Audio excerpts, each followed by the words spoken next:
السلام علیکم ویورز، ہماری چینل پر خوش آمدید۔ میں گھر کے اندر داخل ہو ہی رہا تھا کہ اچانک کوئی مجھ سے آ کر بہت زور سے ٹکرایا۔ مجھے اپنے سینے میں اچانک درد کا احساس ہوا، لیکن جب میں نے اپنے سامنے کھڑے وجود کو دیکھا میں حیران رہ گیا۔ وہ کوئی اور نہیں بلکہ میری بیوی ہی تھی۔ وہ اس وقت بہت ہی خوفزدہ نظر آ رہی تھی۔ اس کا چہرہ اس وقت لال پڑا تھا۔ میں اندازہ نہیں لگا پایا کہ یہ شرمندگی کی وجہ سے لال ہے یا پھر غصے کی وجہ سے۔ وہ اچانک ہی میرے سینے سے لگ گئی اور پھوٹ پھوٹ کر رونے لگی۔ اپنی خوبصورت بیوی کی خوبصورت آنکھوں سے آنسو نکلتا دیکھ کر میرے دل کو کچھ ہوا۔ میں کبھی بھی نہیں چاہتا تھا کہ اس کی آنکھ میں آنسو آئے۔ اس وجہ سے میں ہمیشہ ہی سے خوش رکھنے کی کوشش کرتا تھا۔ نہ جانے آج کس بدبخت نے میری بیوی کو رلا دیا تھا۔ میرا خون غصے سے کھولنے لگا۔ میرا بس نہیں چل رہا تھا میں اس شخص کا حشر نشر کر دوں۔ میں نے اپنی بیوی کو چپ کروانے کی کوشش کی، لیکن وہ چپ ہونے کے بجائے مزید زور شور سے رونے لگی۔ تمہیں کیا ہو گیا ہے، مجھے بتاؤ تو صحیح، میں نے اس سے پوچھا۔ میری بات سن کر اس نے اپنا چہرہ اٹھایا، لیکن اپنے منہ سے ایک لفظ بھی نہیں بولی اور دوبارہ پھوٹ پھوٹ کر رونے لگی۔ اچانک ہی میری نظر اس کی پشت پر پڑی، جہاں پر اس وقت میرے والد صاحب کھڑے تھے، جو کہ بہت عجیب و غریب نظروں سے ہم دونوں کی طرف دیکھ رہے تھے۔ ایسا پہلی بار ہوا تھا کہ میں نے ان کی آنکھوں میں ایک عجیب سی چمک دیکھی تھی۔ اس سے پہلے کہ میں ان سے کچھ پوچھتا، میری بیوی نے جلدی سے میرا ہاتھ پکڑا اور مجھے لے کر گھر کے پچھلے حصے کی طرف چلنے لگی۔ اپنے باپ کے سامنے اس کی حرکت دیکھ کر مجھے تھوڑی سی شرمندگی ہوئی، لیکن پھر میں نے جلدی ہی اپنی شرمندگی کو بھگا دیا۔ فی الحال میرے لیے سب سے زیادہ ضروری چیز اپنی بیوی کی بات سننا تھا، جو اس وقت نہ جانے کس وجہ سے اتنا زیادہ دکھی تھی۔ باپ کی لال آنکھیں ابھی بھی میری نظروں کے سامنے گھوم رہی تھیں۔ نہ جانے انہیں ایک دم سے کیا ہو گیا تھا۔ شاید ان دونوں کا آپس میں کوئی جھگڑا ہو گیا ہو۔ اس وقت میرے ذہن میں ہزاروں طرح کے سوال چل رہے تھے، جن کا میرے پاس جواب نہیں تھا۔ ان کا جواب صرف میری بیوی ہی دے سکتی تھی۔ میں نے اس سے پوچھا، کیا ہو گیا ہے؟ تو اتنی زیادہ پریشان کیوں ہو اور رو کیوں رہی ہو؟ میری بات سن کر اس نے اپنے آنسو صاف کیے اور مجھے کہنے لگی، اب میں مزید یہاں پر نہیں رہ سکتی۔ حیرت کا دوسرا جھٹکا تھا جو مجھے لگ رہا تھا، کیونکہ میری بیوی ہمیشہ سے یہی کہتی آئی تھی کہ میں تمہارے والدین کے ساتھ رہنا چاہتی ہوں، بلکہ اپنی پوری زندگی ہی تمہارے والدین کے ساتھ گزارنا چاہتی ہوں۔ مجھے ان کے ساتھ بہت اچھا لگتا ہے اور اپنے ماں باپ کی کمی بھی محسوس نہیں ہوتی۔ تب اس کی یہ بات سن کر میں ہمیشہ ہی مسکرا دیتا تھا اور اکثر اسے تنگ کرتے ہوئے کہتا تھا کہ فی الحال تو تمہاری ان دونوں کے ساتھ بہت بنتی ہے، لیکن جس دن تمہاری ان کے ساتھ لڑائی ہو گئی اس دن تم خود مجھے کہو گی کہ تم نے ان کے ساتھ نہیں رہنا۔ لیکن وہ منہ بنا دیتی اور کہتی کہ اگر انسان کوئی اچھی بات نہیں کر سکتا تو اسے غلط بات بھی مجھ سے نہیں نکالنی چاہیے۔ خیر، مجھے بھی لگنے لگا تھا کہ وہ میرے اماں ابا سے کچھ زیادہ ہی اٹیچ ہو گئی ہے، اسی وجہ سے وہ کبھی بھی ان سے الگ ہونے کی ضد نہیں کرے گی۔ لیکن یہ صرف اور صرف میرا وہم ثابت ہوا۔ آج 1 مہینے بعد ہی اس نے مجھے یہ کہہ دیا تھا کہ وہ میرے والدین کے ساتھ نہیں رہنا چاہتی، بلکہ اس نے ایک الگ گھر میں رہنا ہے۔ میں نے جب اس سے اس کی وجہ پوچھی تو وہ مجھے کہنے لگی، مجھ سے مت پوچھو، ورنہ اگر تمہیں حقیقت کا پتہ چل گیا تو تم خود سے بھی نظریں ملانے کے قابل نہیں رہو گے۔ میں نے اس سے دوبارہ اس بارے میں بات کی، لیکن وہ تیزی سے گھر کے اندر چلی گئی۔ میں بھی بیزارگی سے اس کے پیچھے پیچھے چل دیا۔ گھر کے اندر داخل ہوا تو امی سامنے ہی موجود تھیں۔ وہ فکر مندی سے میری طرف ہی دیکھ رہی تھیں۔ میں سیدھا چلتا ہوا امی کے پاس گیا اور ان سے پوچھنے لگا کہ اسے کیا ہوا ہے، یہ اتنی پریشان کیوں ہے؟ میری بات سن کر انہوں نے گہری سانس لی اور کہنے لگی، مجھے خود نہیں پتا کہ اسے ایک دم سے کیا ہو گیا ہے۔ وہ ایک دم سے اپنے کمرے سے روتی ہوئی نکلی اور باہر کی طرف بھاگی۔ اسے اس قدر روتا دیکھ کر میں بھی تیزی سے اس کے پیچھے گئی، لیکن اس نے اپنے منہ سے ایک لفظ بھی ادا نہیں کیا۔ وہ مسلسل یہی کہہ رہی تھی کہ ارسلان واپس آئے گا تو میں اس سے کہوں گی کہ مجھے علیحدہ گھر لے کر دے۔ امی کی بات سن کر میری پریشانی میں مزید اضافہ ہو گیا۔ ہمیں سمجھ نہیں آ رہی تھی کہ اسے ایک دم سے کیا ہو گیا ہے، وہ ایسا برتاؤ کیوں کرنے لگی ہے۔ میں اس کے پیچھے کمرے میں گیا، لیکن وہ کمرے میں بستر پر لیٹی ابھی بھی ہچکیوں کے ساتھ رو رہی تھی۔ اسے روتا دیکھ کر مجھے بہت تکلیف ہو رہی تھی۔ میں اسے بتا نہیں پا رہا تھا کہ تمہیں اتنی شدت سے روتا دیکھ کر میرا دل کٹ رہا ہے۔ میں نے اس سے جب دوبارہ اس بارے میں پوچھا تو وہ مجھے کہنے لگی، مجھ سے نہیں، اپنے ابا جان سے جا کر اس بارے میں پوچھو، وہ تمہیں اس کا اچھے طریقے سے جواب دیں گے۔ اس کی بات سن کر میں تیزی سے کمرے سے باہر نکلا، کیونکہ گھر میں داخل ہوتے وقت میں نے ابا کے چہرے کے تاثرات دیکھ لیے تھے جو مجھے کسی طور بھی ٹھیک نہیں لگ رہے تھے، اور ان کی آنکھوں میں ایک عجیب سی چمک بھی تھی جس سے مجھے شدت سے کچھ غلط ہونے کا احساس ہوا تھا۔ اب اپنی بیوی کی باتیں سن کر مجھے یقین ہو چلا تھا کہ اس کی تکلیف کا جواب مجھے ابا جان ہی دے سکتے ہیں، کیونکہ جب یہ روتی ہوئی میرے پاس آئی تھی تب صرف وہی وہاں پر موجود تھے۔ میں ابا کے کمرے میں داخل ہو گیا۔ مجھ سے غلطی یہ ہو گئی تھی کہ میں نے دروازے پر دستک نہیں دی تھی۔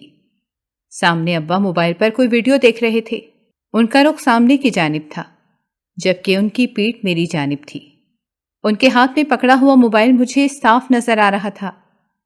نہ جانے کیوں مجھے یوں لگا جیسے ان کے موبائل پر میری بیوی کی ویڈیو چل رہی ہو۔ دوسری طرف جیسے ہی ابا نے دروازہ کھلنے کی آواز سنی، انہوں نے تیزی سے موبائل اپنی گود میں رکھ دیا۔ ان کی یہ حرکت میں نے بہت اچھے طریقے سے محسوس کی تھی۔ پھر وہ حیرانگی سے پیچھے کی طرف پلٹے۔ مجھے دیکھ کر پہلے تو وہ تھوڑا سا حیران ہوئے، پھر وہ غصہ ہو گئے اور مجھے کہنے لگے کہ تمہاری ہمت بھی کیسے ہوئی بغیر دستک دیے میرے کمرے میں داخل ہونے کی؟ کیا تم تمیز بھول گئے ہو؟ کسی کے بھی کمرے میں جاؤ تو سب سے پہلے اس سے اجازت لی جاتی ہے۔ ابا کی ڈانٹ کا فی الحال مجھ پر اثر نہیں ہو رہا تھا، کیونکہ فی الحال میری نظروں کے سامنے صرف اور صرف میری بیوی کا روتا ہوا چہرہ گھوم رہا تھا، جسے میں کسی بھی صورت اگنور نہیں کر سکتا تھا۔ میں نے ابا کو کہا کہ اس بارے میں بعد میں بات کر لیتے ہیں، پہلے آپ مجھے بتائیں کہ آپ نے میری بیوی کو کیا کہا ہے۔ مجھے خود نہیں پتا تھا کہ مجھ میں اتنی زیادہ ہمت کیسے آ گئی ہے کہ میں ابا کے سامنے ہی کھڑا ہو کر سوال جواب کرنے لگا ہوں۔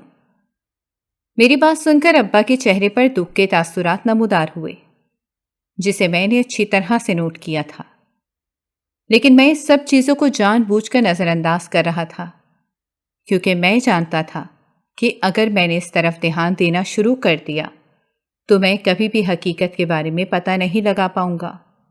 ابھی تو میرے ذہن میں وہ ویڈیو بھی چل رہی تھی جو تھوڑی دیر پہلے ابا دیکھ رہے تھے۔ انہوں نے یکدم موبائل نیچے نہ کیا ہوتا تو میں اچھی طرح سے اندازہ لگا لیتا کہ وہ کس کی ویڈیو ہے۔ ابا نے جلدی سے آنکھیں بند کی۔ مجھے پتا تھا کہ وہ خود کو پرسکون کرنے کی کوشش کر رہے ہیں۔ وہ ایسا تبھی کرتے تھے جب وہ بہت غصے میں ہوتے تھے۔ ان کے اس غصے سے تمام گھر والے ہی خوفزدہ ہوتے تھے۔ ایک میں ہی تھا جو ابا کے غصے سے نہیں ڈرتا تھا، اور اس کی وجہ بھی صرف اور صرف ابا کا بیجا لاڈ اور پیار تھا جس نے مجھے بگاڑ رکھا تھا۔ گھر میں آ کر میرا چھوٹا بھائی کسی بھی قسم کی کوئی غلطی کرتا تو ابا اسے دھو کر رکھ دیتے تھے اور اس کی اتنی بے عزتی کرتے تھے کہ وہ خود سے نظریں ملانے کے قابل بھی نہیں رہتا تھا۔ دوسری طرف اگر مجھ سے کوئی چھوٹی سی بھی غلطی ہو جاتی تو وہ اسے نظر انداز کر لیتے، اور اگر کوئی بڑی غلطی ہو جاتی تو اس پر بھی مجھ سے کوئی سوال جواب نہیں کرتے تھے۔ اور ابا کے اسی لاڈ نے ہی مجھے بگاڑ رکھا تھا۔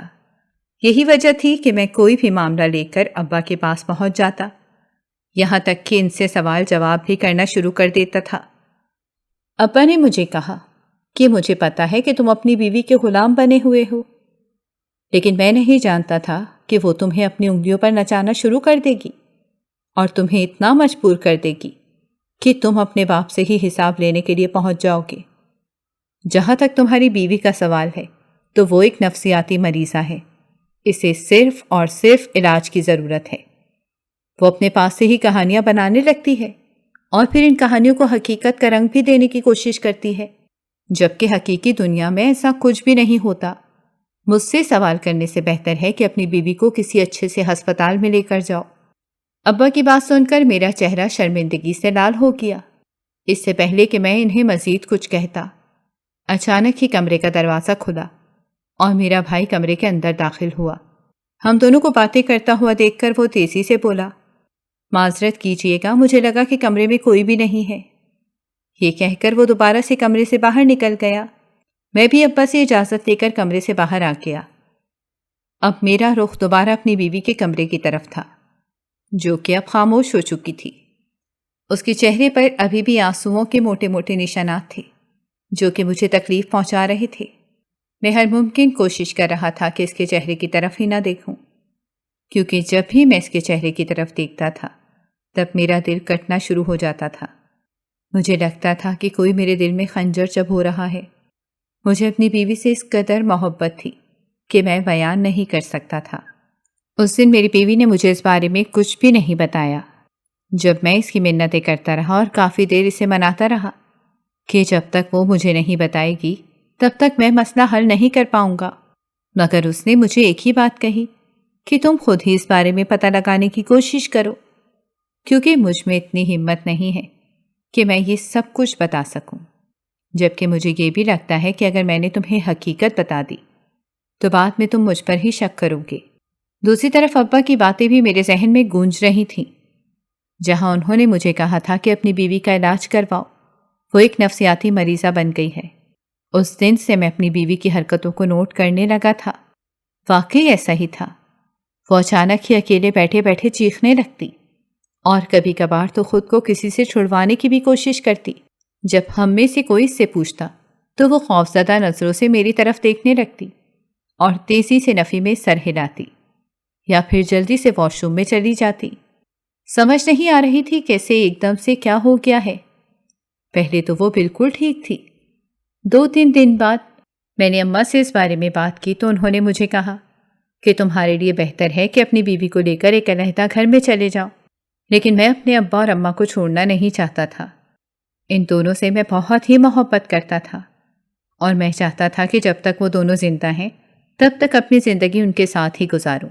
میں ان کا عادی ہو چکا تھا اور ان کے بغیر رہنا میرے لیے مشکل تھا۔ دوسری طرف مجھے اپنی بیوی سے بھی محبت تھی، لیکن اس کی حرکتیں اسے مشکوک بنا رہی تھیں۔ ایک دن میں صحن میں بیٹھا اخبار پڑھ رہا تھا۔ اس دن میری آفس سے چھٹی تھی، گھر میں بھی کوئی بھی نہیں تھا۔ اچانک ہی مجھے چھت پر کسی کی موجودگی کا احساس ہوا۔ مجھے پتا تھا کہ وہاں پر میری بیوی ہے جو کہ کپڑے ڈالنے گئی ہے، لیکن اچانک ہی مجھے ایک اور سایہ دکھائی دیا جو کہ کسی مرد کا تھا۔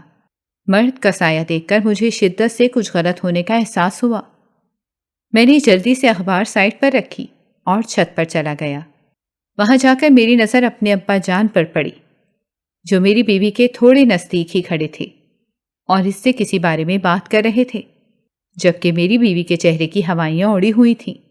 وہ یقیناً میری بیوی کو کچھ سمجھا رہے تھے۔ اچانک ہی انہوں نے میری بیوی کے سر کو تھپکا۔ ان کی یہ حرکت دیکھ کر میری بیوی تیزی سے پیچھے کی طرف ہٹی۔ شاید اسے ابا کا یوں سر تھپکنا پسند نہیں آیا تھا۔ اسے یہ بھی اندازہ نہیں تھا کہ میں چھت پر ہی کھڑا ہوں۔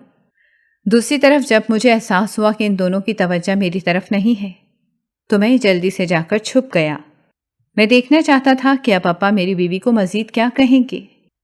انہوں نے چھت پر بنے ایک کمرے کی طرف اشارہ کیا اور اس کے ساتھ ہی میری بیوی سے کوئی بات کی۔ انہوں نے وہ بات بہت ہی آہستہ آواز میں کہی تھی جس کی وجہ سے میں سن نہیں پایا، لیکن میری بیوی مسلسل نفی میں سر ہلا رہی تھی۔ اچانک ہی میری بیوی ابا کے قریب سے ہوتی ہوئی دوبارہ سے نیچے کی طرف آنے لگی۔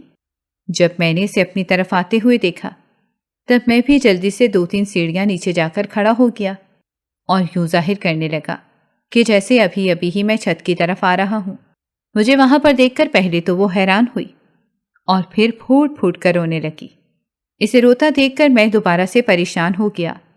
ایک بات کا تو مجھے اندازہ ہو چکا تھا کہ ابا نے اس سے کوئی ٹھیک بات نہیں کی، بلکہ اس سے کوئی ایسی بات کی ہے جس سے اس کا دل دکھا ہے۔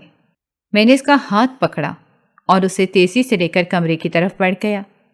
کمرے میں پہنچ کر میں نے اسے کہا کہ مجھ سے 2 ٹوک الفاظ میں بات کرو اور مجھے یہ بتاؤ کہ تمہیں مسئلہ کیا ہے۔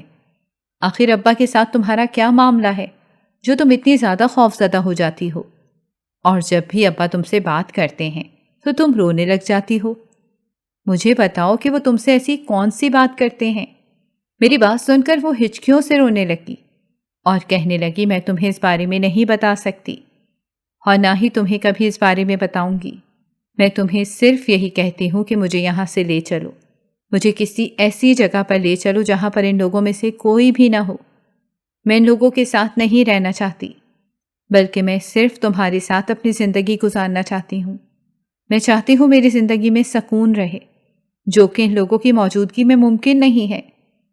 میں نے اپنا سر دونوں ہاتھوں میں گرا دیا اور اسے کہا کہ جب تک تم مجھے پوری بات نہیں بتاؤ گی کہ آخر تمہیں ابا جان سے کیا مسئلہ ہے، تب تک میں تمہارے لیے کچھ بھی نہیں کر سکتا۔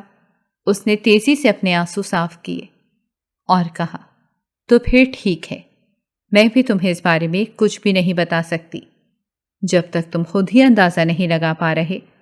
تم جان بوجھ کر سب کچھ نظر انداز کرنے کی کوشش کر رہے ہو، تو مجھے بھی ضرورت نہیں ہے کہ تمہیں کچھ بھی بتانے کی۔ اپنی بیوی کی باتیں سن کر میرا دماغ غصے سے گھومنے لگا۔ اس نے کبھی بھی مجھے کسی بات کا ٹھیک طرح سے جواب نہیں دیا تھا۔ مجھے لگتا تھا کہ شاید میری بے جا محبت کی وجہ سے ہے، میں نے اسے کچھ زیادہ ہی آزادی دی ہوئی ہے، جس کی وجہ سے یہ ہواؤں میں اڑنے لگی ہے۔ میں اس سے مزید بات کر کے اپنا دماغ خراب نہیں کرنا چاہتا تھا، لہٰذا میں نے اسے کمرے میں چھوڑا اور خود دوبارہ سے باہر آ کر اخبار پڑھنے لگا۔ اچانک میری نظر دوبارہ سے سیڑھیوں پر پڑی، جہاں سے میرے ابا اس وقت نیچے اتر رہے تھے، لیکن ان کے ساتھ میرا بھائی بھی موجود تھا۔ وہ دونوں کوئی بات کر رہے تھے، دونوں کے چہرے پر ہی پراسرار مسکراہٹ پھیلی ہوئی تھی۔ وہ دونوں اس وقت مجھے بالکل بھی اپنے نہیں لگ رہے تھے۔ اچانک ہی بھائی نے کوئی بات کی۔ اس کی بات سن کر ابا اونچی اونچی آواز میں ہنسنے لگے۔ میں نے زندگی میں پہلی بار انہیں یوں کھل کر ہنستے ہوئے دیکھا تھا، وہ بھی اپنے چھوٹے بھائی کے ساتھ۔ مجھے یہ کسی بھی طور پر ہضم نہیں ہو رہا تھا۔ مجھے سمجھ نہیں آ رہی تھی کہ کیسے ان کی ایک دم سے اتنی پکی دوستی ہو گئی۔ کل تک تو ابا بھائی پر بھروسہ نہیں کرتا تھا اور نہ ہی اس کی کوئی بات سنتا تھا، بلکہ اگر یہ کہا جائے کہ بھائی اس کی ابا کی نظروں میں کوئی عزت نہیں تھی تو اس میں کچھ بھی غلط نہ ہوتا۔ وہ ہر وقت ہی احمد کو تانے دیتے رہتے تھے اور کہتے تھے کہ تم کوئی بھی کام ڈھنگ سے نہیں کرتے، تمہاری جیسی اولاد سے بہتر ہے کہ انسان بے اولاد ہی ہو، جبکہ وہ ہمیشہ ہی روتا ہوا میرے پاس آتا تھا۔ میں اسے تسلی دیتا تھا اور کہتا تھا کہ ابا تم سے بہت محبت کرتے ہیں، وہ ایسا جان بوجھ کر نہیں کہتے، بلکہ تم انہیں غصہ دلاتے ہو اور انہیں مجبور کرتے ہو۔ جبکہ اب یہ وقت آ گیا تھا کہ ابا کی اور اس کی بہت اچھی دوستی ہو گئی تھی، لیکن مجھے پتہ ہی نہ چل پایا کہ کب وہ دونوں اتنے اچھے دوست بن گئے۔ اچانک ان دونوں کی نظر مجھ پر پڑی۔ مجھے دیکھ کر بے ساختہ ہی بھائی نے نظریں چرا لیں، جبکہ ابا میری آنکھوں میں آنکھیں ڈال کر دیکھنے لگے۔ ان کی آنکھوں میں مجھے اس وقت ایک عجیب سی وحشت دکھائی دے رہی تھی۔ یوں لگ رہا تھا کہ ابا کا بس چلے تو وہ ساری دنیا کو تہس نہس کر دیں گے، لیکن سب سے پہلے یہ کام وہ میرے ساتھ کریں گے۔ یوں لگ رہا تھا جیسے میں نے ابا کی نظروں میں اپنی عزت کھو دی ہے۔ میرا مقام جو کہ پہلے ابا کے نزدیک تھا وہ ختم ہو گیا ہے۔ ابا نے جلدی سے مجھ سے نظریں پھیر لیں اور انہوں نے یہ کام بہت ہی آرام سے کر لیا تھا۔ میری نظریں ابھی بھی وہیں پر ہی ٹکی ہوئی تھیں۔ تھوڑی دیر بعد امی گھر میں داخل ہوئیں۔ وہ بہت پریشان نظر آ رہی تھیں۔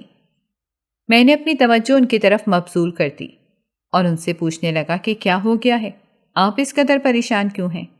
میری بات سن کر انہوں نے کہا کہ تمہیں میری فکر کرنے کی کوئی ضرورت نہیں، بلکہ اپنی بیوی کی فکر کرنے کی ضرورت ہے، جو اس وقت ایک نفسیاتی مرض سے گزر رہی ہے۔ میں نے بے یقینی سے امی کی طرف دیکھا۔ امی نے جلدی سے کچھ کاغذات میری طرف بڑھائے اور کہنے لگی، دراصل تمہارے ابا کے ہی کہنے پر میں اسے ڈاکٹر کے پاس لے کر گئی تھی اور اس کے کچھ ٹیسٹ کروائے ہیں، تاکہ اس بات کا اندازہ کر سکوں کہ وہ ٹھیک ہے یا پھر وہ واقعی ایک نفسیاتی بیماری سے گزر رہی ہے، جس کے بارے میں تمہارے ابا نے مجھے بتایا تھا۔ پھر جب میں نے اس کے سارے ٹیسٹ کروائے تو ان کی رپورٹ آئی، جس کے مطابق وہ واقعی ایک نفسیاتی مریضہ بنتی جا رہی ہے۔ تمہیں اپنی توجہ اور اپنا پیار اسے دینا ہوگا، ورنہ اس سے پہلے کہ وہ ایک نفسیاتی کیس بن جائے۔ امی کی بات سن کر میں نے تیزی سے ان کے ہاتھوں سے رپورٹ پکڑی۔ وہ رپورٹ واقعی ٹھیک تھی، وہ میری بیوی کی ہی تھی۔ وہاں پر یہی لکھا ہوا تھا کہ وہ اس وقت بہت بڑی ٹینشن سے گزر رہی ہے، جس نے اس کے دماغ پر گہرا اثر چھوڑا ہے۔ اگر ایسا ہی چلتا رہا اور وہ ایسے ہی ٹینشن لیتی رہی تو ایک دن ایسا آئے گا کہ وہ اپنا ذہنی توازن کھو دے گی۔ یوں لگ رہا تھا جیسے مجھے اور میری بیوی کی محبت کو کسی کی نظر لگ گئی ہو۔ کل تک ہم دونوں میں سب کچھ بالکل ٹھیک تھا، وہ بھی بالکل صحت مند تھی، لیکن پھر اچانک ہی نہ جانے سے کیا ہو گیا، نہ ہی وہ مجھے کوئی بات بتاتی تھی اور نہ ہی مجھ سے کوئی ٹھیک سے بات کرتی تھی۔ اب نہ وہ پہلے کی طرح لڑتی جھگڑتی تھی، بلکہ صرف ایک ہی بات کہتی رہتی تھی کہ اس نے یہاں پر نہیں رہنا بلکہ یہاں سے کہیں جانا ہے۔ اور اس کی حرکتیں بھی اب مجھے یاد آنے لگی تھیں، جو بالکل بھی نارمل انسانوں والی نہیں تھیں۔ مجھے اچھی طرح سے یاد ہے کہ 2 دن پہلے ہی وہ اپنے کبرڈ سے کپڑے نکال رہی تھی۔ میں نے اس کے کندھے پر ہاتھ رکھا۔ وہ اتنی خوفزدہ ہو گئی کہ میں بیان نہیں کر سکتا۔ وہ غائب دماغی سے میرے چہرے کی طرف دیکھنے لگی۔ تھوڑی دیر بعد اس نے میرے چہرے پر ہاتھ لگایا۔ یوں محسوس ہوا جیسے وہ اندازہ لگانے کی کوشش کر رہی ہو کہ وہ مجھے جانتی ہے یا نہیں جانتی۔ تھوڑی ہی دیر بعد اس کی آنکھوں میں شناسائی کی رمق نمودار ہوئی اور وہ دوبارہ سے میرے گلے لگ کر رونے لگی۔ اسے یوں اچانک بے وقت روتا دیکھ کر میرا دل دوبارہ سے بیزار ہو گیا۔ مجھے لگ رہا تھا کہ اب وہ وقت دور نہیں ہے جب میں بہت جلد ہی اس سے بیزار ہو جاؤں گا اور مجھے اس کے حسن کی بھی پرواہ نہیں رہے گی۔ کل تک مجھے یہی خوف رہتا تھا کہ کوئی میری بیوی کو لے کر نہ اڑ جائے اور کوئی مجھے اس سے جدا نہ کر دے، کیونکہ میری بیوی بہت زیادہ حسین تھی اور وہ میرے خاندان کی تمام لڑکیوں سے زیادہ خوبصورت تھی، جبکہ اس کے مقابلے میں معمولی سی شکل و صورت کا مالک تھا، جبکہ خاندان کے باقی لڑکے بہت خوبصورت تھے۔ جب میں نے اس کے لیے رشتہ مانگا تھا تب مجھے یہی ڈر تھا کہ اس کے گھر والے مجھے انکار کر دیں گے، کیونکہ میرا چھوٹا بھائی سے زیادہ پیارا تھا اور میری بیوی کے ساتھ بہت جچتا تھا۔ یہ بات میں نے اچھی طرح سے نوٹ کی تھی، لیکن میں اپنے دل کا کیا کرتا جو کہ صرف اور صرف اسی پر ہی مرتا تھا۔ قسمت نے میرا ساتھ دیا اور اس کے گھر والوں نے میرا رشتہ اس کے ساتھ کرنے پر راضی ہو گئے۔ اس دن میں بہت زیادہ خوش تھا۔ میں نے دل کھول کر نیاز بانٹی تھی اور اپنی محبت کا صدقہ بھی اتارا تھا۔ جب میں نے اپنی بیوی کو حاصل کر لیا تب مجھے یہ خوف لاحق ہو گیا کہ کہیں ایسا نہ ہو کہ میری بیوی میری معمولی سی شکل و صورت کی بنا پر مجھے چھوڑ کر چلی جائے یا خاندان کا کوئی اور لڑکا اسے اپنے قابو میں کر لے۔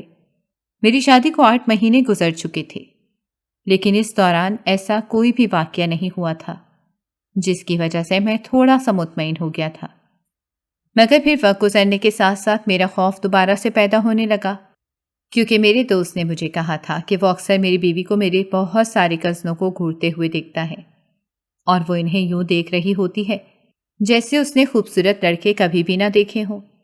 دوست کی بات سن کر میں پریشان ہو گیا اور اپنی بیوی پر دوبارہ سے نظر رکھنے لگا، لیکن جلد ہی مجھے پتا چلا کہ دوست مجھے بیوقوف بنا رہا تھا۔ وہ یہ سب کچھ دراصل میرا رشتہ خراب کرنے کے لیے کر رہا تھا۔